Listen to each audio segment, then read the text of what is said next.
Bago ka umalis o mag-scroll, pakinggan mo muna ito dahil maaaring direkta itong makaapekto sa susunod mong pensyon. Kung ikaw o ang mahal mo sa buhay ay umaasa sa SSS pensyon, lalo na ngayong Enero, isang maliit na detalye lang ang hindi mo malaman ay pwedeng magdulot ng malaking problema sa budget, gamot at pangaraw-araw na gastos. Maraming pensioners ang nagugulat, nalilito at minsan natatakot dahil may bigla ang pagbabago sa schedule. May nauuna, may nahuhuli, at may mga balitang hindi pala totoo dito sa channel na ito. Hindi kami para sa lahat. Para ito sa atin sa mga Pilipinong pensioners na gustong malinaw, totoo at napapanahong impormasyon tungkol sa SSS pension payments at sa mga crisis na tahimik na nangyayari sa sistema.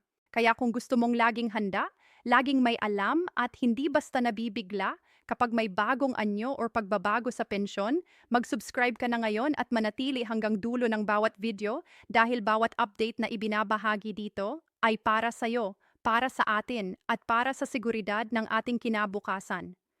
Isipin mo ang umagang iyon ng Enero 16 habang hawak mo ang iyong ATM card o binubuksan ang mobile banking, umaasang sa wakas ay makikita mo na ang pensyong matagal mong hinihintay. Para sa libu-libong SSS pensioner sa buong Pilipinas, ang petsang ito ay hindi lang basta numero sa kalendaryo. Isa itong araw ng ginhawa, katahimikan ng isip, at minsan ay literal na sagot sa pang-araw-araw na pangangailangan. Pagkatapos ng magastos na kapaskuhan, hindi humihinto ang bayarin. Tuloy-tuloy ang presyo ng bilihin, gamot, kuryente at tubig. Kaya napakahalaga ng update na ito tungkol sa SSS pension na papasok ngayong Enero 16 at mahalagang manatili ka hanggang dulo ng video na ito dahil bawat detalye ay may malaking epekto sa iyong plano at budget. Kung ikaw ay kabilang sa ikalawang batch ng SSS pensioners, ibig sabihin ang contingency date mo ay mula ika-16 hanggang ika-31. Ang Enero 16, 2026 ang opisyal at kumpirmadong petsa ng iyong pension release. Normal ito at bahagi ng regular na sistema ng SSS. Hindi ito delay, hindi ito problema, at lalong hindi ito senyales na may bawas ang iyong pensyon. Simple lang ang dahilan kung bakit may mga nakatanggap na ng pensyon nila noong Disyembre at may mga naghihintay pa hanggang Enero 16. Iba-iba ang batch pero pareho ang karapatan. Anong mahalaga, darating ang pensyon mo sa tamang petsa. Maraming pensioners ang nag-aalala kapag may naririnig silang kapitbahay o kamag-anak na maaga raw nakatanggap ng pensyon. Natural lang makaramdam ng kaba lalo na kung umaasa ka sa perang ito. Pero tandaan, hindi random ang sistema ng SSS. Ang pagbabayad ng pensyon ay nakabase sa contingency date o ang petsa kung kailan nagsimula ang iyong karapatan bilang pensioner. Dahil milyon ang pensioner sa buong bansa, hinahati sila ng SSS sa mga batch para mas maayos at ligtas ang pagproseso ng bayad. Kaya kung Enero 16 ang schedule mo, ibig sabihin ay tama at nasa tamang daloy ka. Sa araw ng Enero 16, ang pensyon ay otomatikong ikre-credit sa iyong rehistradong bank account or mid-linked ATM. Hindi mo kailangang pumila sa SSS office. Hindi mo kailangang mag-submit ng bagong form. At hindi mo kailangang tumawag agad kung hindi pa pumapasok ang pera sa mismong hating gabi. Iba-iba ang oras ng pag-credit ng bawat bangko. May iba na maagang umaga pa lang ay pumasok na ang pensyon habang ang iba naman ay hapon o gabi pa makikita ang pondo. Normal ito at hindi dapat ikabahala dahil galing tayo sa mahabang holiday season. Mahalagang maunawaan na bumabagal minsan ang banking processes sa pagtatapos ng taon. Kaya nga ang unang batch ay binayaran ng mas maaga bago mag-near. Para sa Enero 16 batch, balik na sa normal ang takbo ng bangko at SSS.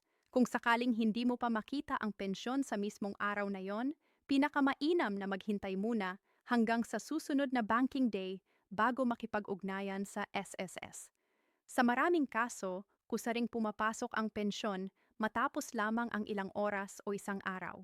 Isa sa pinakamadalas na dahilan ng delay sa pensyon ay hindi pagbabago ng patakaran ng SS kundi outdated na impormasyon. Saradong bank account, expired o pinalitang ATM card, maling account number o hindi updated na personal details. Kung may binago ka kamakailan sa iyong bangko or contact information, siguraduhing na-update rin ito sa iyong MySS account. Isang simpleng update ngayon ang makakaiwas sa matagal na problema sa hinaharap. Marami ring nagtatanong kung may kasamang dagdag o increase ang pensyon ngayong Enero 16. Sa ngayon, ang papasok na pensyon ay ang regular na buwanang halaga maliban na lamang kung may opisyal na inanunsyo ang SSS Board tungkol sa increase o adjustment. Kapag may ganitong pagbabago, ito ay malinaw na inaanunsyo at sabay-sabay na ipinatutupad hindi palihim. Kaya mag-ingat sa mga chismis at maling balita na kumakalat online o sa group chats. Kasabay ng paghihintay ng pensyon, dumarami rin ang mga scam na target ang mga pensioners. Mag-ingat sa mga text, tawag o mensahe sa social media na nagsasabing kailangan mong mag-click ng link, magbayad ng fee o magbigay ng OTP para raw ma-release ang iyong pensyon. Hindi kailanman hihingi ng ganitong impormasyon ang SSS.